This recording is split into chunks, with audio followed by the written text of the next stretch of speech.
Hello बच्चों, चलिए प्रश्न पढ़ते हैं। उस वर्ग का समीकरण ज्ञात कीजिए जिसके दो व्यासों के समीकरण 2x+y बराबर 5 और x-y बराबर 1 और त्रिज्या 5 मात्रक है। मुख्य अवधारणा। तो हमें प्रश्न के अंदर वर्ग की समीकरण पूछी गई है। तो देखो, जो हमारी वर्ग की मानक समीकरण होती है वो हमारी होती है x-h की घात 2 प्लस y-k की घात 2 बराबर r की घात 2।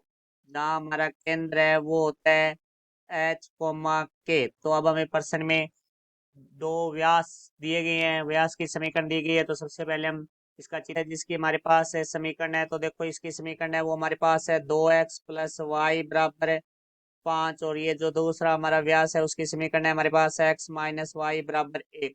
तो व्यास है वो हमेशा केंद्र पर प्रतिच्छेद करते हैं। तो ये हमारा वो केंद्र है। तो दोनों व्यासों का जो प्रतिच्छेद बिंदु है वो हमारा केंद्र होगा, जिसको मैं नाम दे रहा हूँ O, जो कि निर्देशांक है हमारे x, y ले रहा हूँ यहाँ से मैं।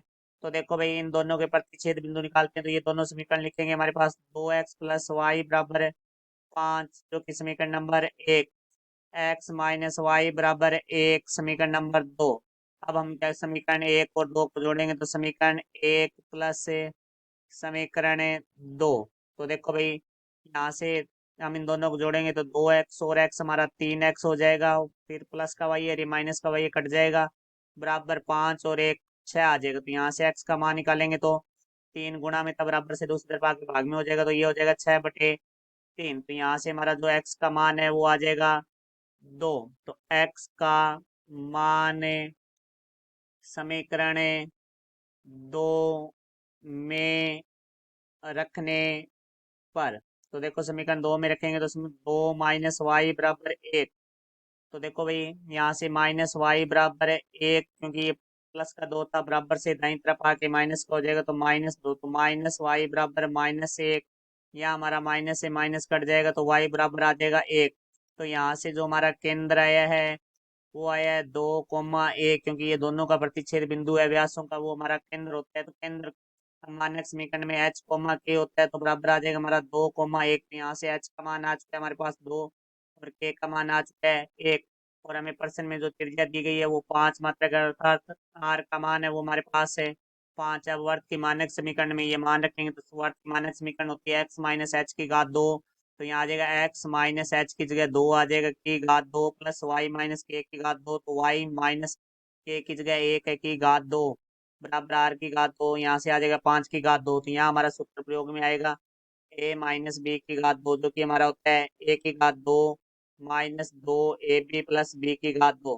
तो यहाँ देखो, हम पहले और दूसरे दोनों मानों के लिए इस सूत्र का प्रयोग करेंगे। तो यहाँ देखो, पहले के लिए हमारा a की जगह x होगा, b की जगह 2 होगा। दूसरे के लिए हमारा a की जगह y होगा, b की जगह हमारा 1 होगा। तो यहाँ से देखो भाई, हमारे पास आ जाएगा x की घात 2 -2 गुणा 2 गुणा x प्लस 2 की घात 2 प्लस y की घात 2 -2 गुणा 1 गुणा y+1 की घात 2 बराबर हमारा 5 की घात 2 है वो 25 होता है। यहाँ से आ जाएगा x की घात 2 -4x प्लस 2 की घात 2 4 प्लस y की घात 2 -2y प्लस 1 की घात 2 1 होता है, प्लस का 25 बराबर से दूसरी तरफ बाईं तरफ आगे माइनस का हो जाएगा, बराबर है 0। तो यहाँ से देखो भाई, x की घात 2 प्लस y की घात 2, क्योंकि चर राशियों की जो घात 2 वाले पद है हमने एक साथ कर लिए। अब हम चर राशि के घात 1 वाले पद लिखेंगे तो -4x -2y प्लस 4 प्लस 1 -25 बराबर है 0। तो यहाँ से आ जाएगा हमारे पास x की घात 2 प्लस y की घात 2 -4x -2y 4 और 1 5 -25। तो यहाँ से आ जाएगा -20 बराबर 0। तो ये हमारे वर्ग की समीकरण है, जो कि हमारे दिए गए प्रश्न का उत्तर है। आशा करता हूँ समझाया होगा। धन्यवाद।